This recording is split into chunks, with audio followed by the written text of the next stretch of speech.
More than half a century ago, for the next landing of people on the moon, NASA sent the Apollo 13 spacecraft to the satellite. However, it went down in history not for success, but for an accident that nearly became a major space disaster. For 4 days of the expedition, the crew members of the ship fought for their lives. Apollo 13 is the third aircraft in the spacecraft series of the same name. 3 pilots were chosen for a responsible mission to land on the moon and explore the Fra Mauro crater. Apollo 13's commander was the experienced astronaut James Arthur Lovell. For him, this was the 4th space mission and the 2nd trip to the moon.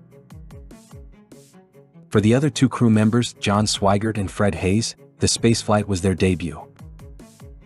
Apollo 13 consisted of 3 main modules: command, service and lunar.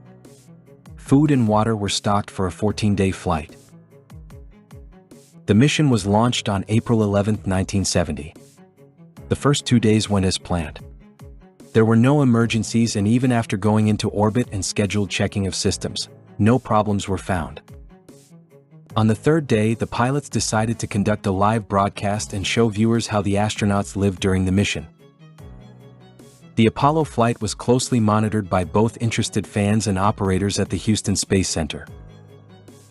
Suddenly, fluctuations were detected in the oxygen and hydrogen sensors of the service module tanks.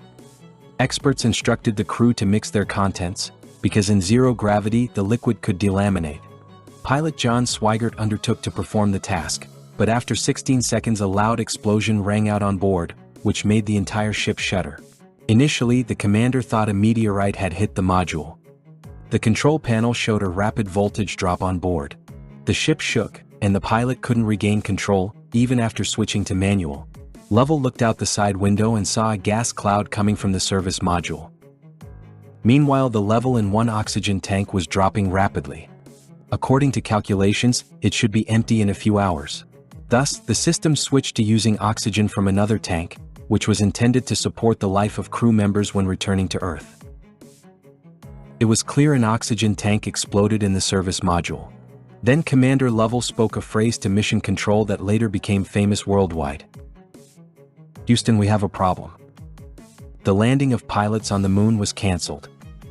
Now the main task for the crew was to save their lives, and for specialists on Earth, to come up with a plan for the safe return of astronauts. After some time, it was decided to use a rescue boat, the lunar module Aquarius, despite the fact that it was not intended for long-term use. The reserves on it were designed to ensure the livelihood of only 2 people for 53 hours. With no other option, the 3 astronauts had to crowd into the Aquarius together. Thus, the time of their rescue was shortened to 36 hours.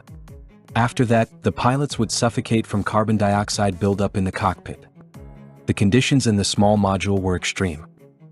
In order to save electricity, the heating had to be turned off, so the temperature inside reached only 11 degrees Celsius.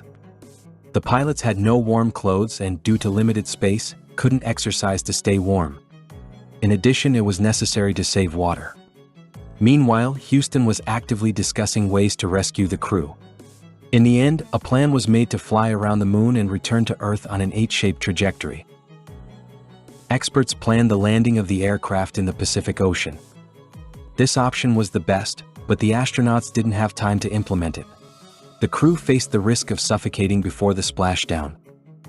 Then a specialist in life support systems came up with how pilots can make an adapter from improvised means for transporting carbon dioxide from the lunar module.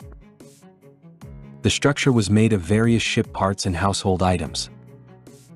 It wasn't perfect, but it was effective, offering the team a chance to survive. On April 14th, the ship flew around the moon and headed home. Tired of the tests, the pilots were forced to go through another stage of the mission, to correct the trajectory and enter the Earth's atmosphere. Fortunately, the next actions went smoothly. On April 17th at 6:07 p.m., the remains of Apollo 13 landed safely and all crew members were sent by plane to Honolulu.